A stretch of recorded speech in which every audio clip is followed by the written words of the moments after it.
we are giving away all of these 16 prizes here to celebrate the World Championship, including a signed photo from Raymond van Barneveld and Phil Taylor, which includes a match used art. Just head over to our Twitter, link in the description, to see our pinned tweet for full details, and don't forget to comment and subscribe.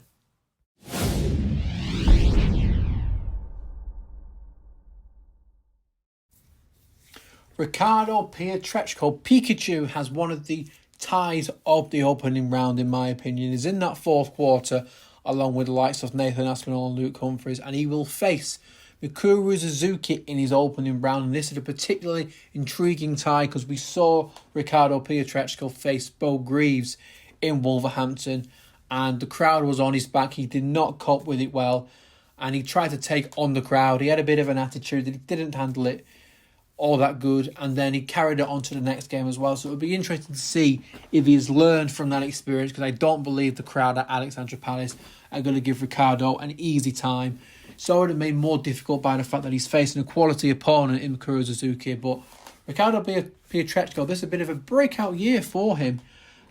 He won his first title in the PDC, winning the final Euro Tour of the year. Fantastic performance against Peter Wright in the final. 100% on the doubles, and he beat Michael van Gerwen in the semi-finals as well. He actually hit, across those two matches, 14 consecutive darts at doubles. So really, really magnificent performance there. And this is a player who is dangerous, and he can cause people problems.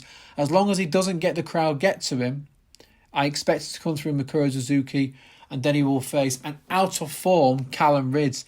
It is a good draw, looking at it from that perspective, for Ricardo Pietreczko. If he can put the crowd and all the other external factors out of his head, this could be a bit of a very good breakout year. It's his debut at the World Championship, and I expect him, if he can ignore everything going on around him, to mark his debut at the World Championship with at least 2 victories coming through Mikuru Suzuki and beating Callum Ridds before he meets Luke Humphries in the third round. The cat is firmly out of the bag with Gian Van KO, who is undoubtedly one of the darting stars of the future and the present. The youngster is as short as 50-1 to win the World Championship on debut, which is plenty short enough in terms of value, but also a good indicator as to just how much talent the 21-year-old development tour winner possesses. As well as his 6 Dev Tour titles in 2023, Van KO has been making a splash on the senior circuit, despite not yet having a card, though his Dev Tour exploits mean he does for next year. 2 semi-finals and a final on the Pro Tour, 3 quarter-finals on the Euro Tour, and a European Championship semi-final run, which included dumping out Michael van Gerwen. As debut years go, it's been right up there with the best of them. Few can score 180s with as much ease as GVV, and he should have far too much firepower for Man Lok Lueng in his opener. But beyond that, a round 2 clash with Gabriel Clemens has the potential to be a maximum fest. If he progresses through that, who knows how far the Dutch starlet can go. One thing is for sure, nobody is going to relish facing him. Ryan Joyce might well be the best non-seeded player at this year's World Darts Championship. A quarter-finalist back in 2019, and he arrives here in near top form after making the semi-final of the Players' Championship finals just a couple of weeks ago. He beat Joe Cullen and Damon Heta along the way in that run, and Joyce is 4-9 to beat American debutant Alex Spellman in round 1. And a win there will book Joyce a round 2 match with Stephen Bunting. That would be a good game. That could go either way. Then it could be Dimitri van den Berg, who has struggled for form recently, so there's certainly potential for Ryan Joyce to have a run this year. Inconsistency is why Joyce is ranked 35 in the PDC rather than 25. Often big disparities between his best game and his worst.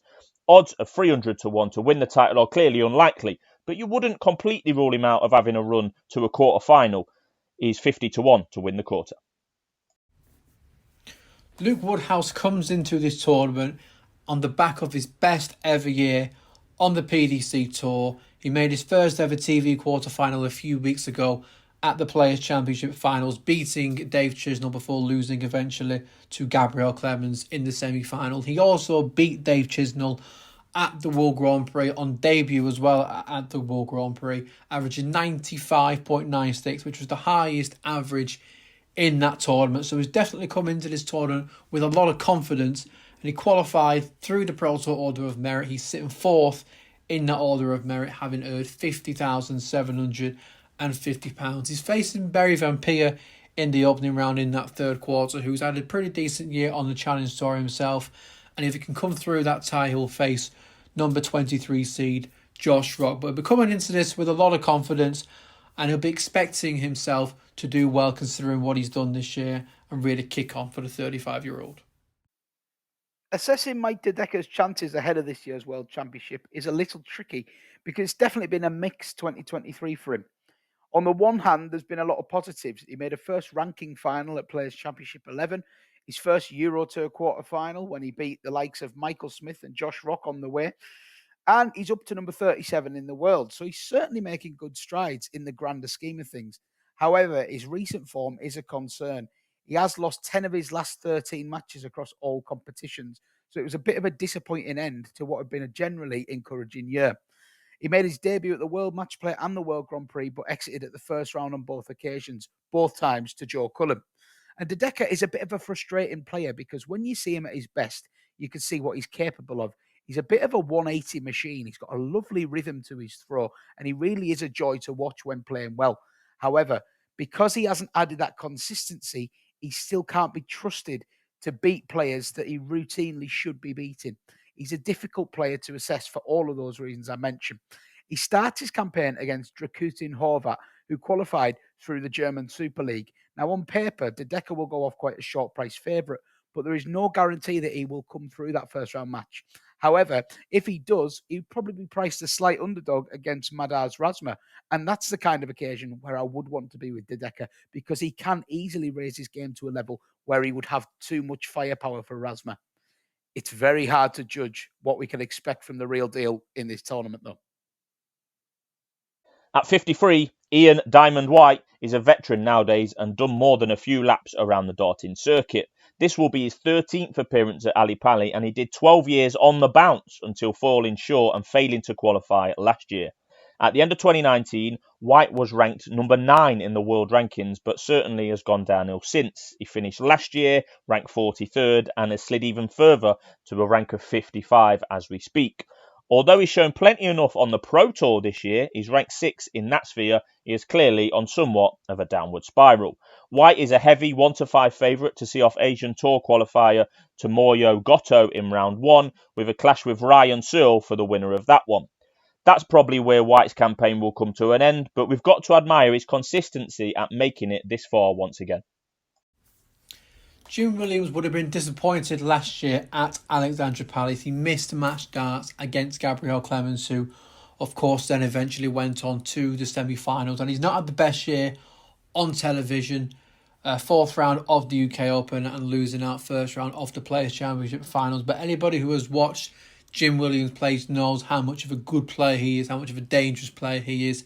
He can't commit to the tour full time. He's got other work commitments going on outside of the tour. So if he's committed and performed week in, week out, then he could be a lot higher. But he is a danger, and he could pose significant risk to Peter Wright, who he could face in the second round in that stacked second quarter. You expect Jim Williams to come through Norman Madu in the first round, and he will take on Peter Wright, especially over that short format as well.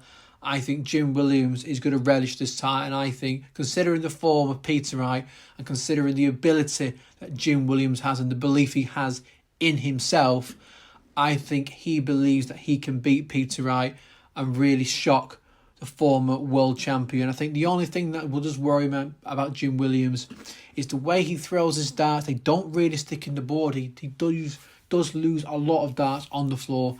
And I think at this level, every dart could be costly. So I think he needs to address that. We've seen other players get a lot of bounce outs and they've had to work to address it.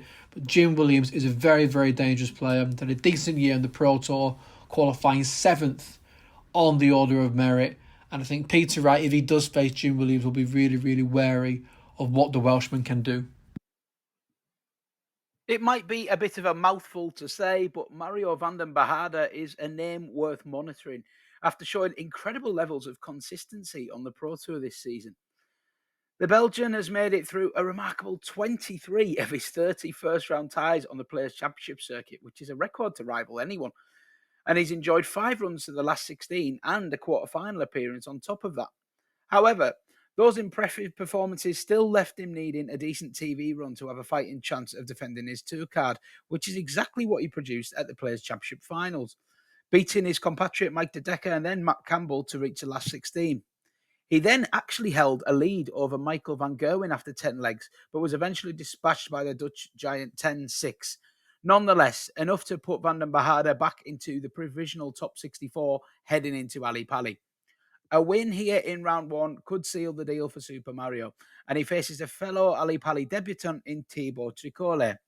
Tricole is the first Frenchman to appear at the PDC World Championship and has a great pedigree himself on the WDF circuit.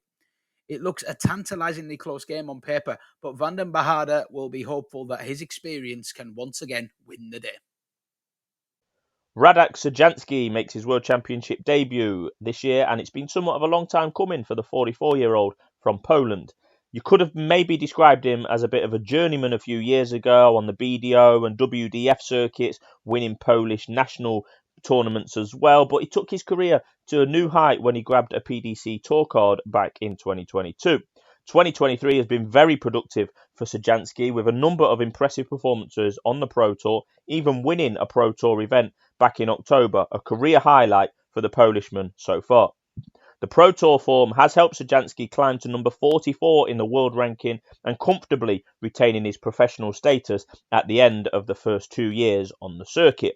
Round one for Sansky is Finnish qualifier Marco Cantelli, who's no great shakes at this level to be fair, and Sansky is 1-3 to be winning that. And then if he does, former world champion but now ranked number 29 in the world Raymond van Barneveld in round two. A perfectly winnable game for the Pole, who could well make it to round three on his World Championship debut.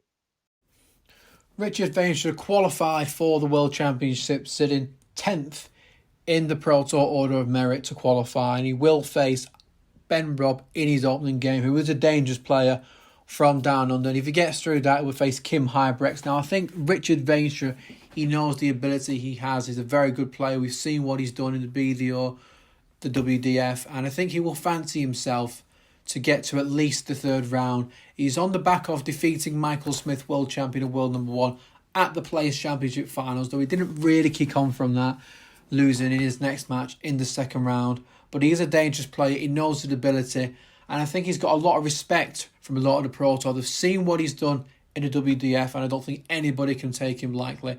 He could face Michael van Gerwen in the third round, a fellow Dutchman, but Ben Robb, Kim Hybrex, those are difficult ties for Richard Veenstra, and it's going to be an intriguing tie because I think those three are quite closely matched. I think Richard Veenstra will just have enough for Ben Robb. I think the experience might tell there, but in my opinion, it's a coin flip between Kim Hybrex and Richard Veenstra to see who will face likely Michael van Gerwen in the third round of the World Championship.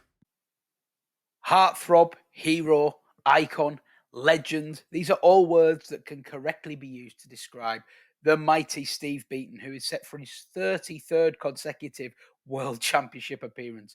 Nobody in Planet Darts can match that longevity, and nobody is more popular than the Bronze Adonis. One of the nicest guys on the circuit, and he continues to defy the odds by maintaining his tour card. Would you believe he comes here to Ali Pali as the world number 47? So he's not even in danger of losing his card.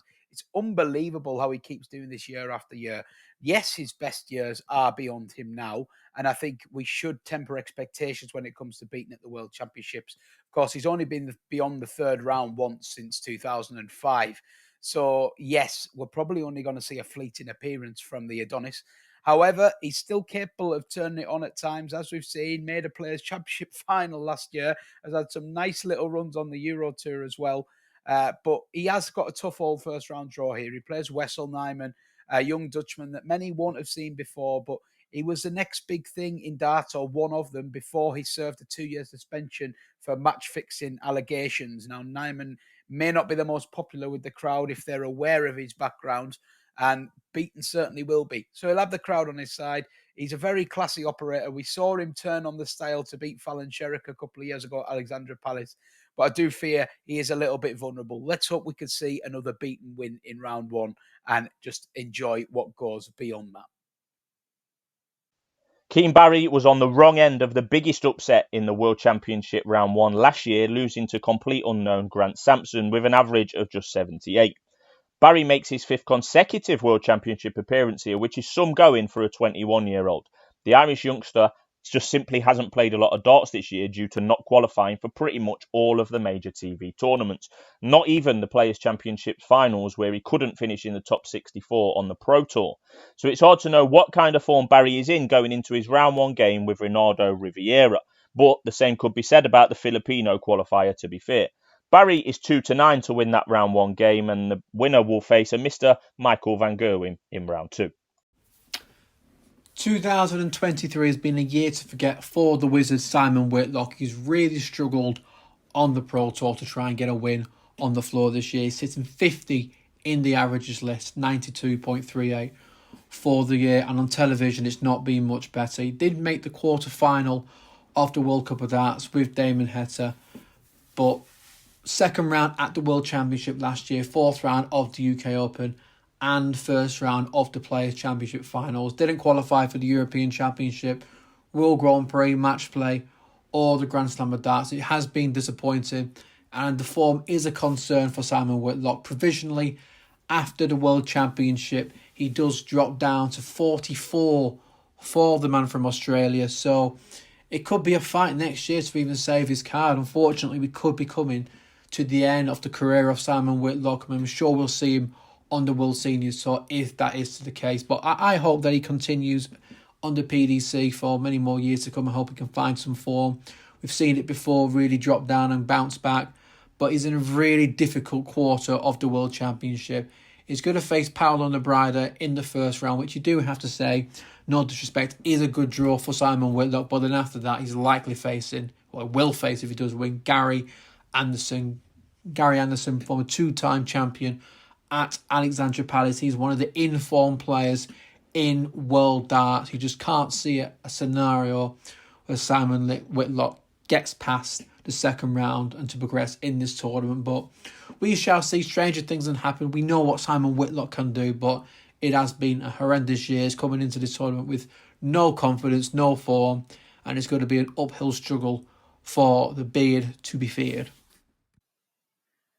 Opening up this year's World Championship are 2 debutants in the form of Kevin Duit and Sto Bunce, with the winner also set to close the night by taking on defending champ Michael Smith in round 2. Though Bunce made the bigger headlines of the pair recently with his Grand Slam of Darts exploits, it is Dutch youngster Duit who enters the contest as the betting favourite. Now on his 2nd year as a PDC professional, Duit came through the youth systems and is a winner of multiple challenge and development tour events.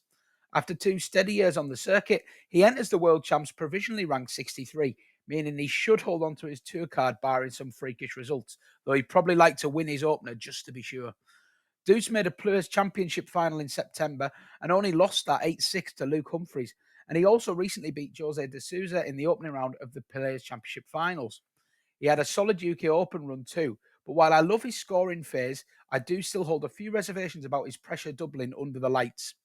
He'll have to be at his best to beat Bunce, who really impressed in Wolverhampton. But if he does, a confident Duit would be a potential banana skin for world champion Michael Smith on night 1. Matt Campbell is becoming somewhat of a regular at Ali Pali. This will be the Canadian's 5th consecutive appearance, and despite going out in round 1 on his previous 4 attempts, he's played pretty well, particularly in 2021, where he was involved in probably the game of the whole 1st round, eventually losing 3-2 to Scott Waits. He definitely should have won that one. This year, Canadian Campbell takes the unexperienced Asian Tour campaigner Lawrence Logan in round 1, and that'll be a good game. The Canadians 8-13 to win. Either man could win on their best day. The winner of that one will take on James Wade in round 2. Conor Scot got his tour card at the start of 2022 and has been quite disappointing with it. He was in decent form in the various competitions we were playing before getting a tour card, so I expected him to do a lot better, but for whatever reason, it's not happened for him on tour. He's done nothing on television, and he is clinging on to his tour card. He has given himself a chance for remaining on tour by qualifying for the World Championship, but he is currently sat 69th on the post-World Championship Provisional Order of Merit. He needs to make up about 13,000 to catch Mario van der Behade, who's in currently 64th place. There may be a little bit of leeway. We don't know if Adrian Lewis is going to hand in his tour card yet. We've heard that Martin Clairmacher will be handing in his tour card, so that might maybe help him out a little bit there. But he's got a tough quarter, to be fair. He's in that stacked second quarter that we talked about in other videos. He's facing Krzysztof Kachuk in the first round, which is going to be a difficult game. Krzysztof Kachuk is a good player, and if he can come through that one, then he is facing the number 5th seed, Gerwin Price. So he's facing one of the hardest draws, and it's not looking good for Conor Scot.